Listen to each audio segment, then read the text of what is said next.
In the village of Oakhaven, every child dreamed of winning the Golden Bout tournament. Kalen dreamed the loudest, even though his hands shook when he pulled the string and his arrows often found the grass instead of the target.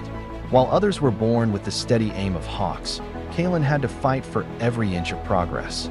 He spent his mornings practicing until his fingers were sore, watching the distant mountains and wishing for a spark of the magic others seemed to possess.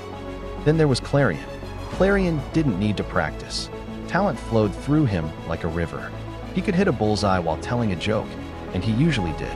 He loved the cheers of the village, basking in the noise of his own success. "Why do you bother, Kalen?" Clarion would shout, his voice booming across the range. "You have the heart of a lion, but the aim of a dizzy moth. Some are born to win, and some are born to watch." The other children began to echo Clarion's laughter. When Kalen tripped over his quiver, they giggled. When his arrow wobbled in the air, they whistled.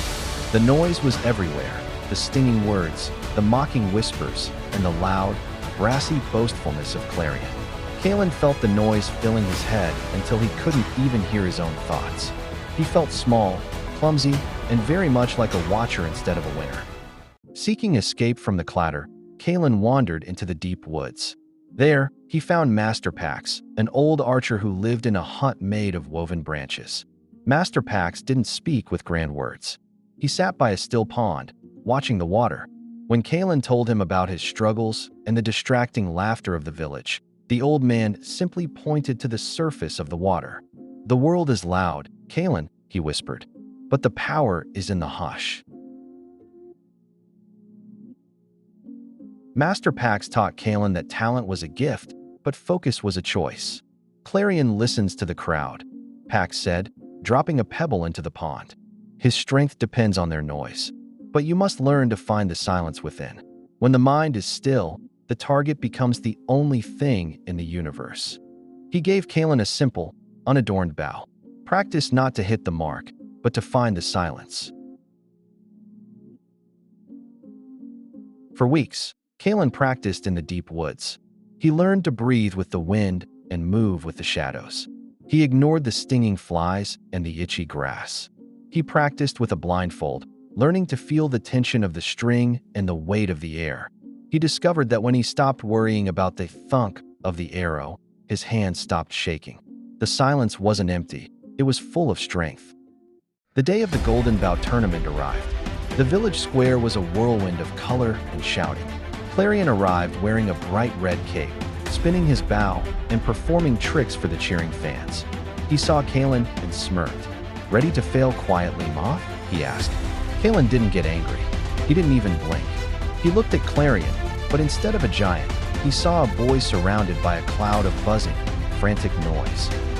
The competition was fierce. One by one, the archers fell away. Finally, only Clarion and Kalen remained. The final target was placed twice as far as the others.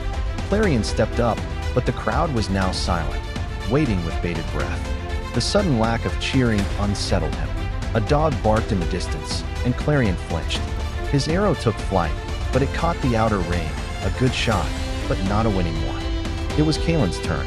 The crowd began to murmur, some pointing and remembering his old failures. "He'll miss by a mile, someone." Kalen closed his eyes for a heartbeat.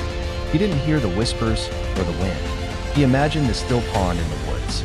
He pulled the string, feeling the familiar tension. The bow felt like an extension of his own arm. There was no crowd, no Clarion, no golden bow. There was only the silence and the center of the target. Whack! The arrow pierced the very heart of the gold circle, splitting the air with its speed. The village erupted into a roar of disbelief and joy, but Kalen barely heard it. He looked toward the edge of the woods and saw Master Pax give a single, slow nod. Kalen hadn't just won a tournament. He had conquered the noise. He realized then that talent may give you a head start, but focus and patience would carry you across every finish line.